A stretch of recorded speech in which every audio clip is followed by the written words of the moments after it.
Hi. Feels like it has been so long. So, couple things I've decided. First of all, I know I didn't post a video last Friday or um, yesterday or Tuesday. That's okay. Um, One of the things that you learn when you have 6 months off and time to think is that there are some things that are super important and there are some things that aren't as important. Now, I think it's important to share the collection with you um, so that you have a good idea of what kind of books you can request.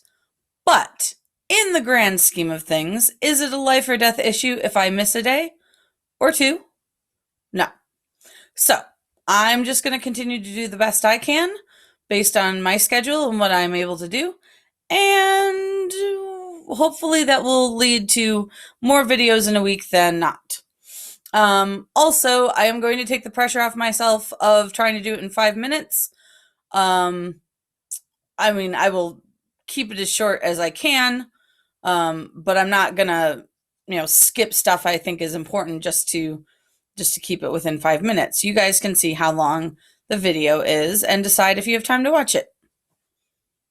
So there we go. All right, so it is October 1st, which is happens to be my brother's birthday. So happy birthday, Nate. I will call you later. And because of that, and also because of a little thing on Netflix that I'll talk about in a second, I have decided to do 5 books that are somehow related to Sherlock Holmes. So my brother and I do not share mostly the same tastes in reading materials. However, Sherlock Holmes is one thing that we can both agree on is amazing. And you may, if you have Netflix, you may be familiar with a certain little video that just came out called Enola Holmes. Guess what?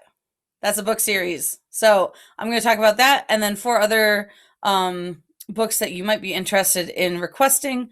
They're mostly series, but not all. And yeah, we'll go from there. So I'm first going to start with, of course, Enola Holmes. So if you're not familiar with the movie on Netflix or you don't have Netflix, that's okay. You can read the series anyways because we have it. Enola Holmes is Sherlock Holmes's and Mycroft Holmes's little sister, and she's not like really fond of her brothers because she feels like they're too demanding and they try to restrict her too much because it is Victorian London and girls did not always have the same freedoms that boys did back then. So basically, she just like tries to stay away from them as much as possible. But there are six interesting uh, cases that she tackles, at least at the moment. This is book 2, unfortunately. Well, fortunately for the person who has it, unfortunately for the rest of you. Uh, the first book is currently being read by someone and hopefully enjoyed. So this is book 2, and like I said, we have all 6 of them. So if you would like to read the original and compare it to the film, uh, Mrs. Wheeler told me that she wasn't going to tell me how it ended, which is good because we don't do spoilers here in the library or on this channel. But I have a feeling that maybe it might diverge from the book a little bit. So I will have to watch it and find out. Okay, so next, I have a series, and again, I didn't, book 1 is there, I just grabbed the wrong one. So this is book 2. But this is Sherlock Holmes as a boy. Okay, so in the Enola Holmes, they're more like they're almost grown ups, because they have to take care of Enola, and she's like 14, so they're older. But in this one, he's a teenager himself, and he solves cases as a kid, and you can kind of see the detective that he will eventually grow up to be. So in this one, he stops to see a trapeze act, and as he is watching down goes the trapeze artist, which sounds like not a good nope. And I am it's interesting because like nowadays we have nets in the eventuality that they do fall, so that they don't die. Like that's the whole reason we have that. Um, However, apparently that did not exist, and now I am curious because I want to know when nets and like high high things in circuses when they first started using nets. So I will have to do a little research on that. But we have several books in the series. I think we have all the books, but I'm not sure how many that is. I think it's like 6 or 7. So you should totally check out the Boy Sherlock Holmes series by Shane Peacock.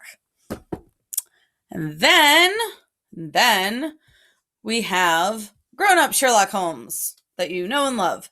Except this isn't really about Sherlock Holmes. He's kind of not the main character of this.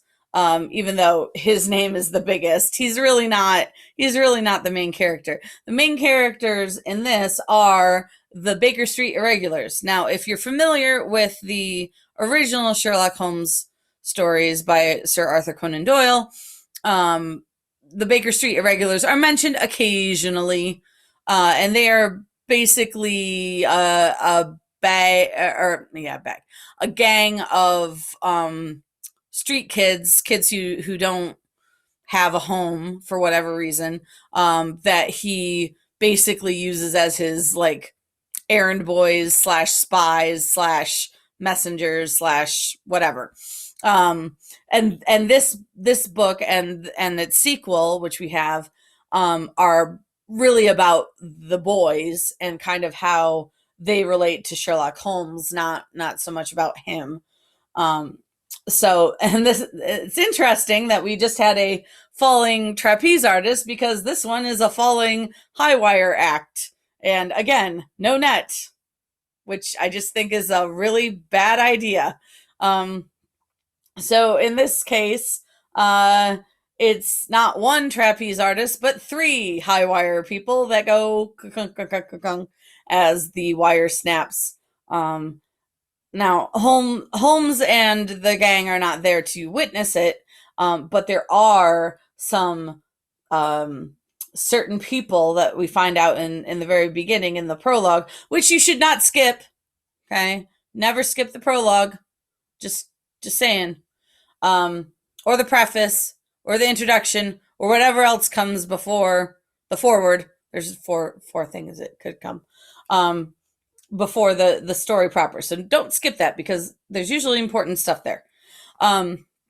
We learned that it was witnessed by at least 3 mysterious people, but we don't know who those mysterious people are. And we also don't know who is narrating the book. Okay. So before like the first 10 pages are read, we already have like 3 mysteries. Who's the narrator? Who are all the skulky shadow guys that watching this in the circus, and who's responsible for the death of the high wire people. Okay, so you should read the book and then you can tell me. All right, so this one's a little bit more off. This series is Holmes and Stoker.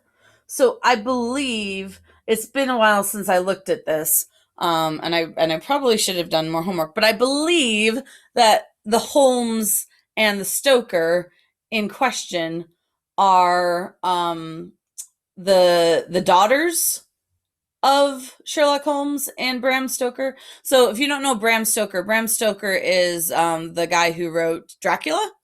So we have, I believe that this is a combination of mystery, like a Holmes mystery, but also like some supernatural stuff. And I really want to read this. I don't know why I haven't yet, but I couldn't ignore it with the word Holmes in there. So usually I'm usually I'm better at this. Like I said, I haven't done this for a couple days, and it's been a really busy couple of days. So I'm a little bit behind in my prep work. But you will have to read this, and then you will let me know how wrong I was or not about what the book is about. But it does look very interesting, and we do have 2 copies, so you should totally read it. And last but not least, I know exactly what this book is about. La la la. It's graphic novel. Yay, graphic novels. So this is a graphic novel version of one of the original Holmes stories. I couldn't talk about Sherlock Holmes and not include one of the originals, but we happen to have a really cool graphic novel version of it. So this is probably the most famous, in my opinion, this is probably the most famous Holmes story. If you've only heard of one Holmes story, it's probably The Hound of the Baskervilles. And it's basically this guy who lives in the middle of Nowheresville, and some of you know what that is like because you live in the middle of Nowheresville as well. But he lives in a place in England. I think he's on the moors. Or the Fen. I don't know. There's a couple of geographical places in England, and it's either the moors or the Fen. One's in the east and one's in the north, and I honestly can't remember which one it is. But anyhow, he lives in the middle of Nowheresville in this really spooky area, and his family is cursed by this ghost hound. Okay, so his name is Baskerville, and he's got a ghost hound curse running in the family, and he hires Sherlock Holmes and his companion Dr. Watson to basically like get rid of the hound, and he thinks it's like totally real. Sherlock Holmes by nature is skeptical, so he's not entirely convinced, but he agrees that he will go check it out and determine whether this guy is like completely nuts, or whether there is something foul afoot, as he would say, or whether, like, the very slim chance that this is actually real. And it's, like I said, it's a really cool graphic novel. It's even spookier with pictures. I mean, the story itself is spooky enough, but when you add visuals, ooh.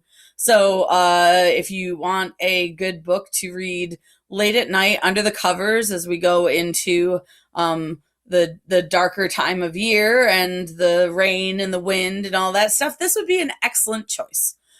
So that is in honor of my brother, and also to supplement your current Enola Holmes viewing. And I think that is it for me. I gotta go quickly walk the dog and get to school. And I will see you tomorrow, hopefully. Thanks. Bye.